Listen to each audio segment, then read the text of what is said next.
It's great to be with the President of Egypt, and I will tell you, President el-Sisi has been somebody that's been very close to me from the first time I met him. I met during the campaign, and at that point there were two of us, and we both met, and hopefully you like me a lot more. But it was a very long, it was supposed to be just a quick, brief meeting, and we were with each other for a long period of time.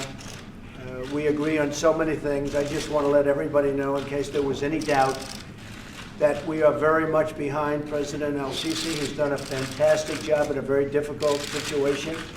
We are very much behind Egypt.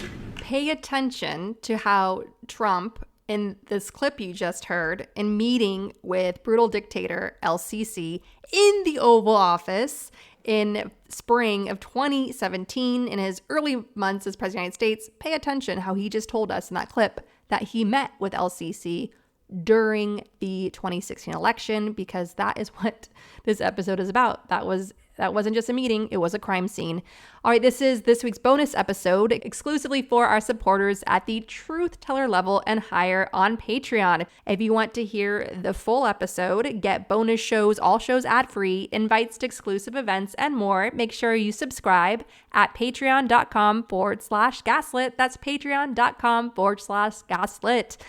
I'm very excited to announce we've just confirmed some exciting live tapings of Gaslit Nation on Tuesday, September 17th at 12 p.m. Eastern. We're talking to investigative journalist Stephanie Baker, the author of the new book, Punishing Putin: Inside the Global Economic War to Bring Down Russia. This is a book that was highly praised by the great Bill Browder, who of course is the champion of the Magnitsky Act. And so I'm excited to talk to her about all the ins and outs of what the sanctions have succeeded in, where they lacked, and so on. All the loopholes that Putin is taking advantage of, and so on.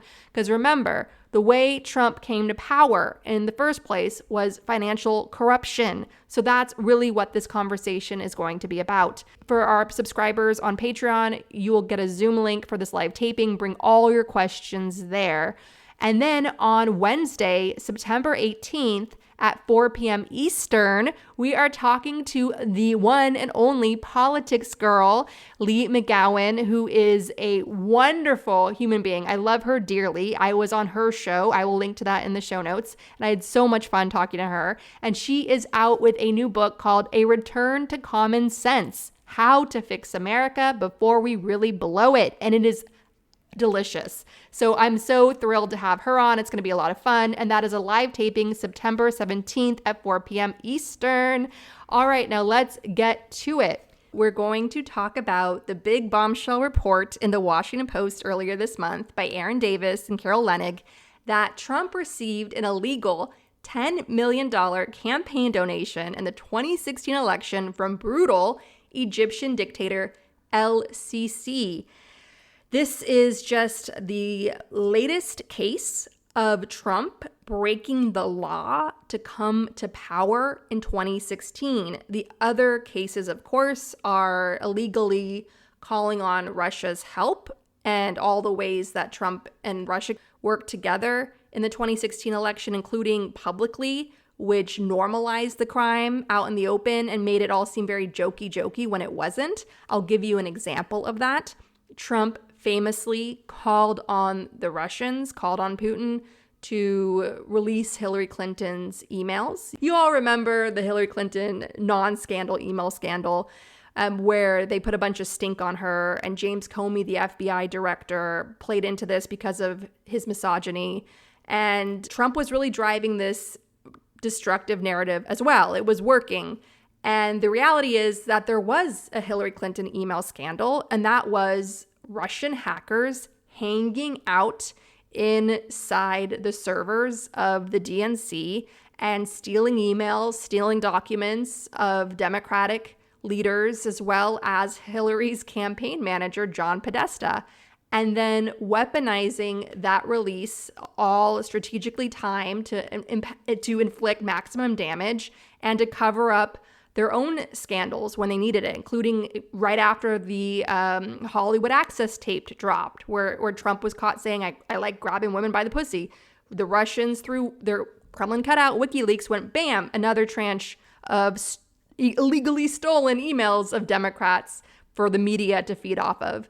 So that was a very big crime. And Trump was part of that crime out in the open and driving that narrative. And not only that, from all that has been documented in the press, in the Mueller report, in the bipartisan Senate intelligence report, Trump had a lot of overlap with Kremlin agents, Kremlin assets. There was the June 2016 meeting in Trump Tower between Don Jr., Kushner, and longtime Kremlin operative and Trump neighbor Paul Manafort with Kremlin agents.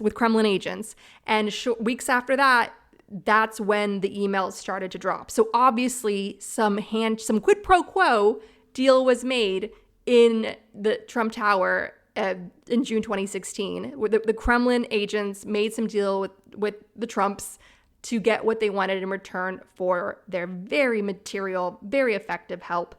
And we know that because that is the longtime pattern of Donald Trump, as the Egypt and Trump story shows. So here's how it all played out with Trump and Egypt.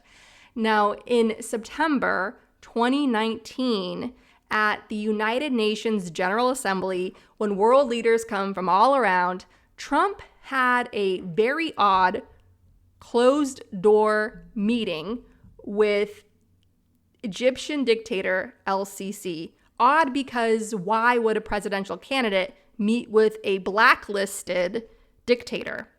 El-Sisi is an Egyptian general who came to power in a military coup that overthrew Egypt's first democratically elected president and ushered in a brutal regime he uses to enrich himself and clamp down on opposition, mass arrests, blatant corruption, and on it goes. And it's been getting worse there in Egypt, including with inflation and an economic crisis.